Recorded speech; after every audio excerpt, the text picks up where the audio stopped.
Hi, welcome to Exploring the World Ocean. I'm Sean Chamberlain. In today's lecture, I'd like to talk about ocean productivity, or specifically, the primary productivity or photosynthesis that occurs in the world ocean. It's one of my favorite topics because I worked on this topic as a graduate student at University of Southern California, go Trojans, and I also worked on it as a postdoc at Lamont Doherty Earth Observatory of Columbia University back in Palisades, New York. It's a very important topic because ocean productivity, specifically ocean photosynthesis, controls the carbon cycle in the world ocean or plays a major role in the carbon cycle on Earth, which in turn controls our climate. Of course, that's an important subject these days. And ocean productivity also determines how much food we get out of the ocean. In fact, did you know that the #1 protein among humans in the world is fish? So that makes ocean productivity quite important.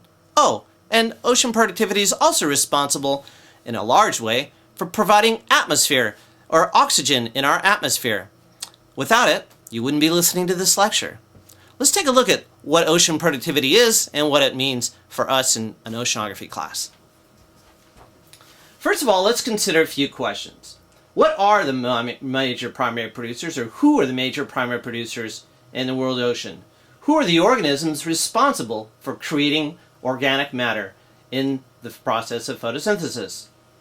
What is primary productivity and how is it measured? And we'll take a pretty close look at this because it's one of the topics that I worked on as a graduate student, and it also helps us better understand how it is that we're measuring productivity in the ocean and the challenges that we face in trying to figure out how productive are the oceans and what role they play in climate. We'll importantly take a look at the physical, chemical, and biological factors that affect productivity in the world ocean. And in looking at this topic, we really begin to mesh and interconnect topics that we've talked about earlier in this semester. When we talk about the physics of the ocean and talk about the chemistry of the ocean, what we find is that those processes, those physical and chemical processes, impact the biology, and particularly they impact the primary producers and determine to a large extent how fast photosynthesis occurs in the ocean. And finally, we'll take a look at just how productive is the world ocean, and as part of this topic, we'll also discuss current efforts to fertilize the oceans with iron to make them more productive. Well, I first want to address a little revolution that's gone on in oceanography in the last 20 to 30 years. And that has to do with the discovery of very tiny microbes, in particular photosynthetic microbes, that turn out to be one of the major primary producers in the ocean. In the 1970s, as a result of techniques that let us look at smaller and smaller particles in the ocean, lo and behold, a whole new kind of forest was found. These tiny photosynthetic bacteria turn out to be extremely important. We'll talk about them in a few moments. There was also at the same time a discovery of heterotrophic bacteria, bacteria that simply break down foodstuff and recycle organic matter. And acknowledgement of their important role in the ocean really led to what's been called a microbial revolution. And in fact, it's just completely revolutionized the way we think about oceanography in the last 30 years.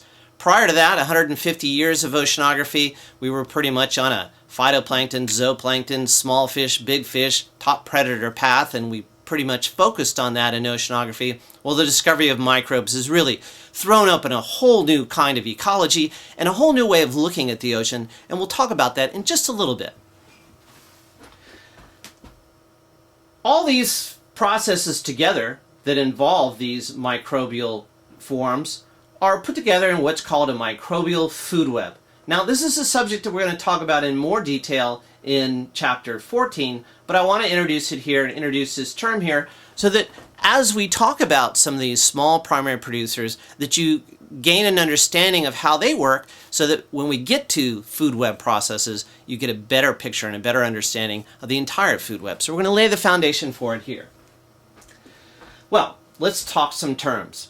Phytoplankton, of course, as we've talked about, are really the basis of primary production in the ocean. And they're defined as single-celled, photosynthetic, suspended microbes. Now, of course, that may not seem like much to you, but let's break it down a little bit. Single cells mean they exist as single cells.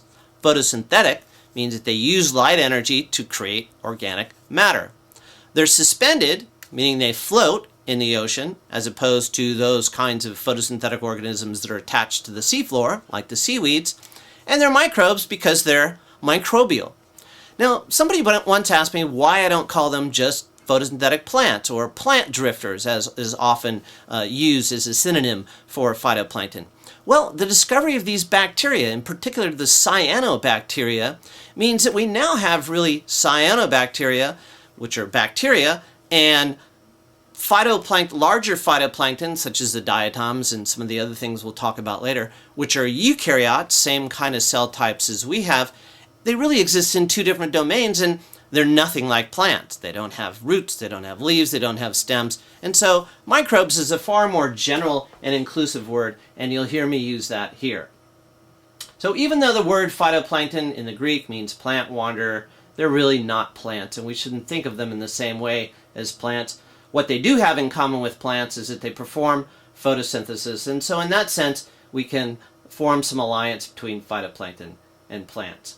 We also want to acknowledge the photosynthetic prokaryotic bacteria. We talked about prokaryotes in the last chapter, namely, again, the cyanobacteria. It turns out that the cyanobacteria are really the most abundant the most abundant phytoplankton in the entire world ocean. That means everything that we knew from 150 years ago and up until the mid-1970s about productivity in the ocean has really been laid on its head or turned on its head because now there's a whole new forest out there. Okay, we also want to talk about what I just talked about, the single-celled eukaryotic phytoplankton, which include diatoms, dinoflagellates, coccolithophorids, and other forms. But the major groups, again, the diatoms, the dinoflagellates, and coccolithophorids. And you should practice saying these words at home because it's really important that you learn and let those words roll off your tongue and use them at a cocktail party sometime or a friend's house or somewhere where people aren't expecting it. And you'll be a really intelligent person as a result.